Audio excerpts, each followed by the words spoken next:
All right, good morning, everybody. It's great to be here at Missouri Western State University, getting the 2024 campaign underway. I know we're already a couple practices in, and the guys are working hard. We appreciate our season ticket holders who are here today. I had a chance to be at our pancake breakfast with them this morning, and they're definitely enthusiastic and looking forward to a great year. And I just want to say how thankful we are to everybody in St. Joe, and particularly here at the university, for the job they do in taking care of us.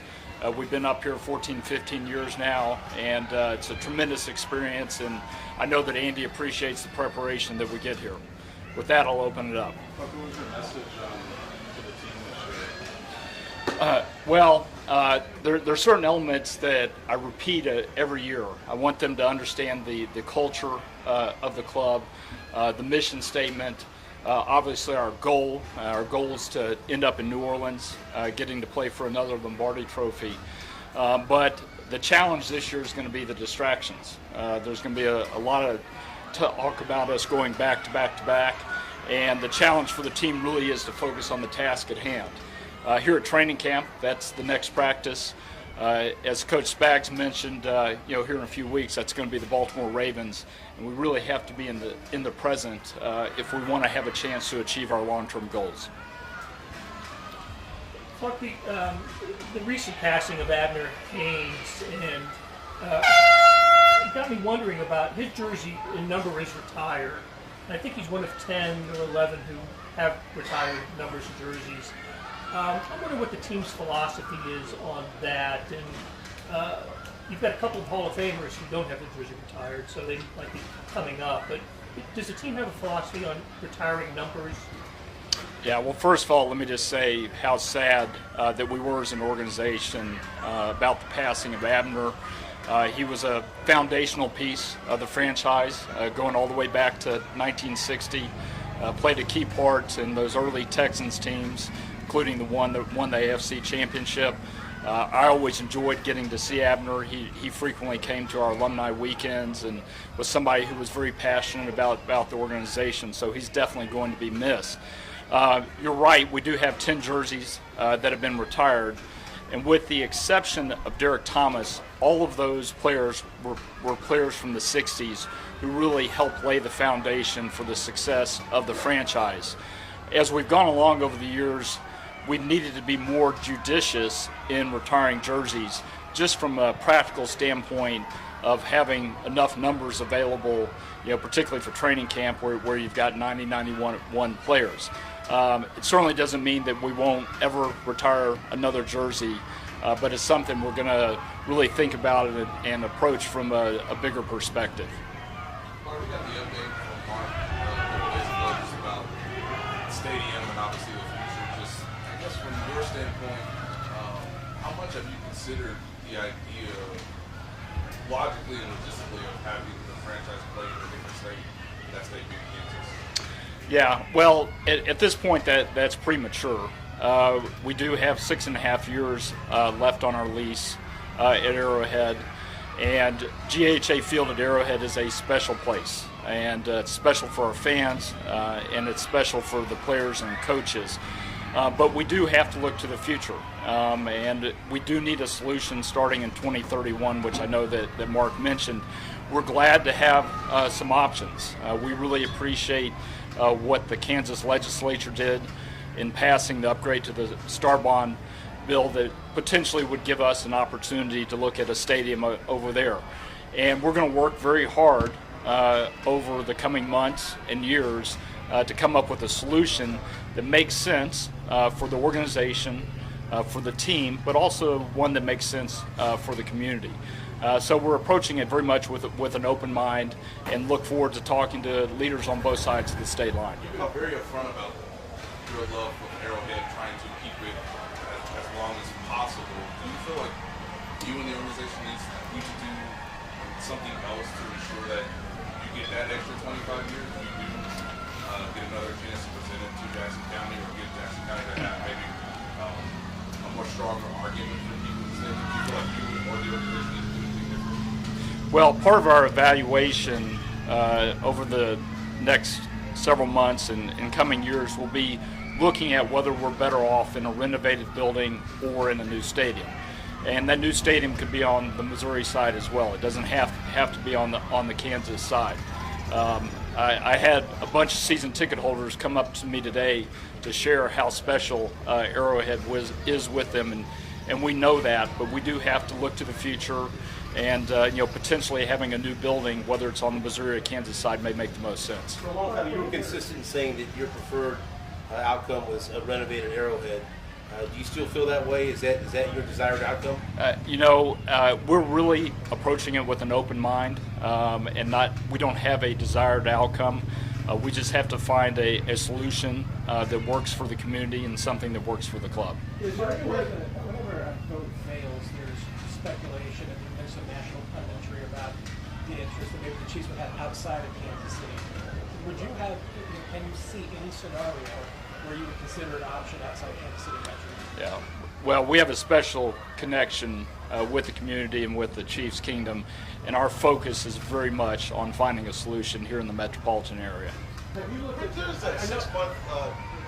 Mark Donovan had mentioned about kind of 6 months or something. Put the deadline. Are you kind of putting the deadline at 6 months too, or is it something where you're more open-minded with it? Yeah, I think what Mark was trying to communicate is the urgency, and we definitely feel like this is an urgent issue that we've got to find a solution for in the near term. And I would agree with Mark that we would like to make some significant progress over the next 6 months. I know from having been through a few stadium efforts that they're slow moving and unpredictable, so to say we'll be able to get to the finish line in 6 months is probably optimistic, but we would like to make some progress. Hey Mark, what's most important with the training facility? Just not the stadium, for you guys, finding a training facility or staying in the same place? Yeah, well, we love our training facility, but we've outgrown it. And it's hard to believe, 15, 16 years after it was built, that we've outgrown it. But every NFL team has grown in terms of the number of people, number of players, number of coaches. And long term, that's going to be part of what we have to look at. It would either be a major renovation of our existing training facility or the construction of the new training facility that would help us accommodate not only the size of the organization now, but also where we're likely to grow over the next couple of decades. Neil? You had an opportunity to look at the possibility of covered Arrowhead Stadium, something that could be rolled or could be put on there. And talking to the people in the architecture firms, they say it's very doable. Is that something you might revisit so that you could make that into more of a multi-purpose facility? Yeah, well, I would say all options are on the table. And as you know, that was something that we considered 20 years ago when we were working on the renovations that took place starting in 2006. I do think we'll look at it again. I mentioned the possibility of a new stadium also on the Missouri side. And I think if we went that route, certainly we would have to look at a dome. Dome gives you an ability to host a lot of other events, which could be important for the community. Marcus, you said that one of your messages to the team is about the distraction and everything that's going to come with the burden of obviously trying to win an unprecedented straight Super Bowl. Is part of that message in relationship to what happened this past offseason, just the amount of distractions, the amount of this that happened off the field as well? It's nothing specific to this offseason. I just think that we as an organization can feel it. The players, the coaches, everybody in the organization have a lot of people reaching out to them, a lot of people asking about the potential three-peat. And really, to be successful in the National Football League, you've got to focus on the task at hand, which is the next team you're playing. I also mentioned last night that, like last year, every team we play is going to give us their best shot. When you're the defending champion, that game's really important for the teams that you play. They circle it on their calendar as a chance to take out the defending champion. So it was really more just geared towards managing the distractions during the season, focusing on task at hand, making sure you're present each day and give your very best. We'll go Dennis and then Sam. We'll come back to you. I'll take a quick. And are you able right now to appreciate as you're starting another camp what this franchise, the run that you guys have been on? And I know you don't want to look too far down the road, but are you able to really sit back and appreciate what's happening here? We definitely are as an organization and as a family. And I think the 50 years between Super Bowls probably laid the foundation for us to have that appreciation. We were thrilled, 5 years ago to make it to Super Bowl 54 and win it, and certainly hope that there would be more in the future. But I might be lying if I told you I thought there'd be 2 more in the next 3 or 4 years. So it's been a very special period. It's not lost on me. But again, if we get too much into thinking about the past and how successful and how good we've been, we're going to have a really hard time being successful going forward. We'll go last with Sam and then Adam. Listen. Couple things. Like just your last effort was so focused on Jackson County. Same size with the options are expanded. Has that time period taught you anything? Anything maybe about your own preferences for what you'd like to see part of the new stadium, renovated area, specific thing that maybe thought was very Yeah, well, as I mentioned, our goal is to find a solution that's great for the community. I do think a renovated Arrowhead would be a very good solution, but I also think a new stadium and what that could bring to the community in terms of really big events, I think that could be really valuable. And as we go into this process, we're doing it very much with an open mind and to look at all the possibilities. Obviously, we have the pleasure every year of playing in a lot of great stadiums, some of which have been recently renovated.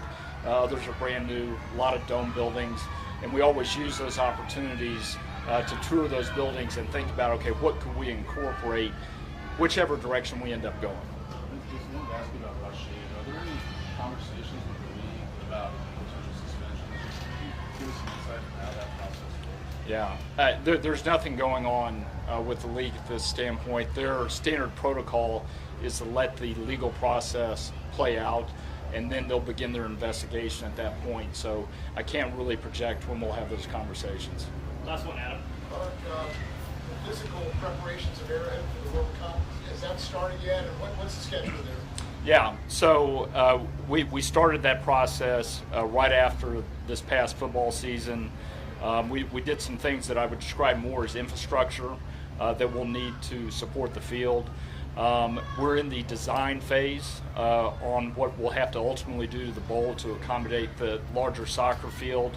That construction process will start immediately after the football season next year. It'll go throughout the off season, and then we'll pick it up in the winter, spring of 2026 to complete what needs to be done. So what the fans will notice for this upcoming season is basically the same stadium as last year. Yeah, there will be no difference to the stadium from a fan's perspective this year. And our goal as we go through this process is for our fans for Chiefs games to not notice what we've done to the stadium. That's a big part of our effort to make sure that the experience isn't lost for our season ticket holders. Okay, thanks guys. Thank you.